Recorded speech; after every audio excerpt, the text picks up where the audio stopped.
Pozdrav narod i dobrodošli u još jednu epizodu naše emisije o vedskoj astrologiji. Danas govorimo o vladaru trećeg polja u četvrtom.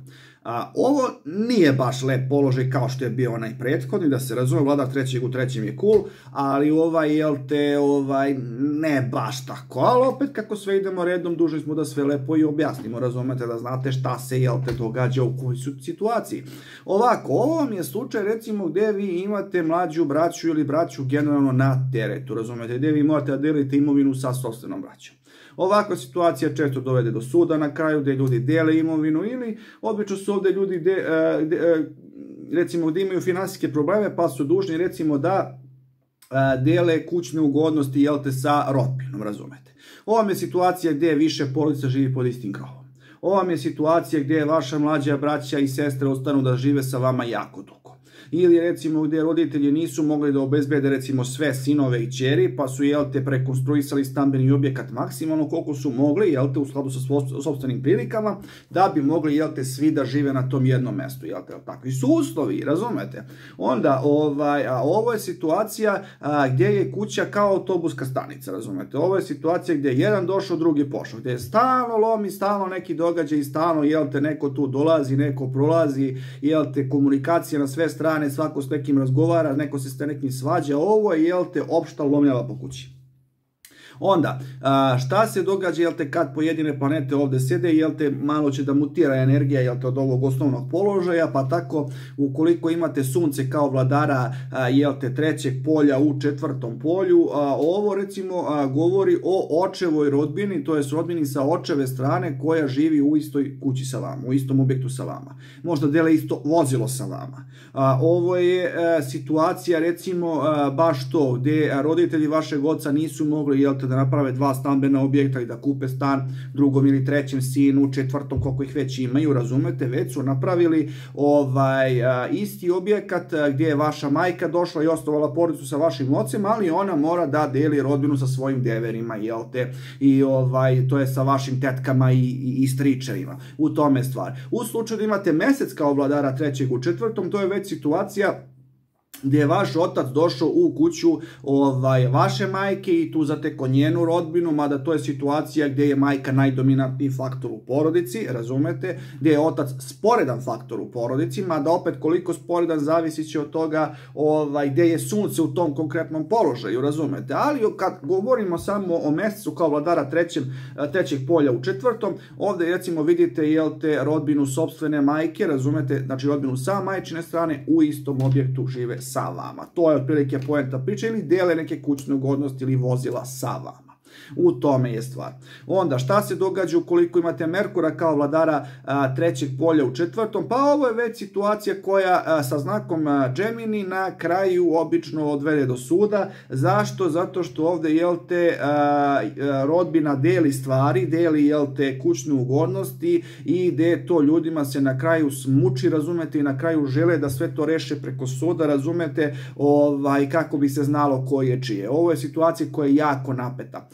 Šta se događa sa znakom, ukoliko je Merkur vlada trećeg polja znakom Virgo i ode u četvrto polje, ovo je već znatno blaža situacija, ovde se govori o tome da rodbina se voli između sebe, oni se poštuju između sebe, razumete, ali su dužni da dele recimo jednu tu istu imovinu zbog finansijskih razloga, takva je situacija, ali kažem puno bolje nego kad imate Merkura kao vladara trećeg sa znakom Gemini. Šta se događa ukoliko imate Veneru kao vladara trećeg polja i ona ode u četvrto, pa recimo ovo često govori ukoliko znakom Toros, onda je to mlađa sestra koja živi sa vama u kući, koja je jako dobra osoba, jako inteligentna osoba, koja obično ima malo problema u ljubavi, pa je dugo neudata, ili kasno se uda, pa dugo vremena provede živeći u istoj kući sa sopstvenim bratom, koji se možda već oženio i ima sopstvenu porodicu. Vlasnik horoskopa je sin ili ćerka iz te takve porodice, razumete. Međutim, ukoliko je Venera vladar trećeg polja znakom Libra i ode u četvrto polje, onda već govori, oprostite, o mlađoj sestri koja, jel te, tako voli da menja frajere ili, jel te, udaje se, pa se razudaje, pa se vraća kod brata u kuću, razumete, i takve situacije dovodi brata u malo neprijatne situacije. Tako nešto može se vidi ovdje. Nije strašna situacija, ali opet može da bude, kažem, malo neprijatna. Ili može se desiti, recimo, da brat mora da zaštiti sestru jer je proganjaju frajeri, a ona je obično, jel te, jako lepa, poželjna i tome slično, i onda, jel te, neko ko je problematičan počeo da je proganja i onda, jel te, ona živi u kući sa sopstvenim bratom i brat mora da je zaštiti. Takve situacije mogu da se vide ovdje. Onda, ukoliko imate Marsa kao vladara trećeg polja u četvrtom, onda, recimo, ukoliko je to Mars sa znakom Eris, onda imate, recimo, brata koji jako puno radi, koji se maksimalno trudi da pomogne kuću, da pomogne rodbinu, koji je maksimalno požrtvan kako bi, jel te, pomogao ostaloj braći i sestrama, kako bi pomogao roditeljima, jako je posvećen radnik, ili ukoliko je u nekoj službi maksimalno želi da zaštiti porodicu i tako. Mada ova je situacija, recimo, gde je u porodici začas počeo da sevaju varnice, začas se posvađaju, ne znaju ni zašto su se posvađali, razumete? Jer Mars u četvrtom polju pravi malo lom. Onda, ukoliko je Mars vladar trećeg polja znakom Skorpio i ode u četvrtom, onda govori o braći koji regulišu svoje međusobne odnose na osnovu društvene ideologije ili na osnovu religije, razumete? I onda su spremni maksimalno da se posvete, jel te, tom domu i toj porodici koje moraju da dele, znači toj imovini koju moraju da dele, ali, jel te, funkcionišu po verskom sistemu ili funkcionišu po nekom političkom ideološkom sistemu, jel te, koji su oni rešili da prate, razumete? Obično se vezuju za tradiciju ili tako nešto.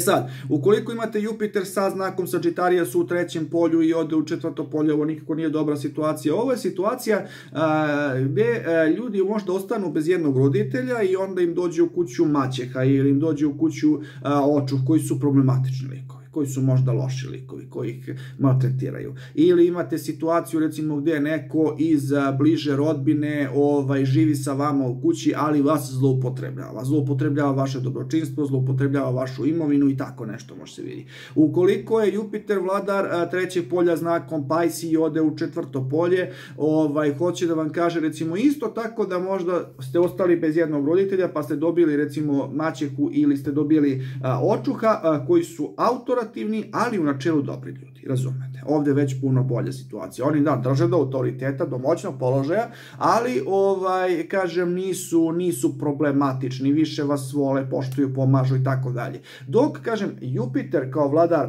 trećeg sa znakom Pisces u četvrtom i Mesec kao vladar znaka trećeg polja ode u četvrto, može da proizvede maćehu, razumete? Dok Jupiter više može da proizvede očuha. Nadam se da vam je ta priča jasna, jer Jupiter je više arhetip muškarca, dok je Mesec arhetip žene. Onda, šta se događa ukoliko imate Saturna kao vladara trećeg polja u četvrtom polju? Ukoliko je to sve jedno da li je znak Capricorn ili Aquarius, obično imate nekog starijeg čoveka ili ženu iz porodice, šire rodbine, koji je nešto učinio za vas, koji je puno, recimo, pomagao ili davo ili tek ima da da. Sad u tome je razlika. Ukoliko je Saturn vlada trećeg polja znakom Capricorn, onda je to obično neki starac, stara osoba koja živi sa vama u istom domu, koju vi negujete, nadajući se, i metku koje će on da prepiše na vas. On ili ona da prepišu na vas. Međutim, ukoliko je Saturn vladar trećeg polja znakom Aquarius i ode u četvrto polje, onda je to više neka stara osoba koju vi negujete u sopstvenom domu, živite sa tom osobom, ali ta osoba nema tu šta da vam prepiše i šta da vam da, ali vi njoj pomažete i negujete iz sentimenta. Znači, to je osoba koja je možda nešto puno učinila za vas u vreme dok je mogla ili dok je imala, dok je bila mlađa, a sad već više nije u stanju i sad se vi osjećate dužnim da vratite. Ali jeste ta osoba vama na teretu, ali vi to radite, iz drage volje, osjećajući zahvalnost prema toj osobi. Toliko o tome. Sutra idemo dalje. Ćao se!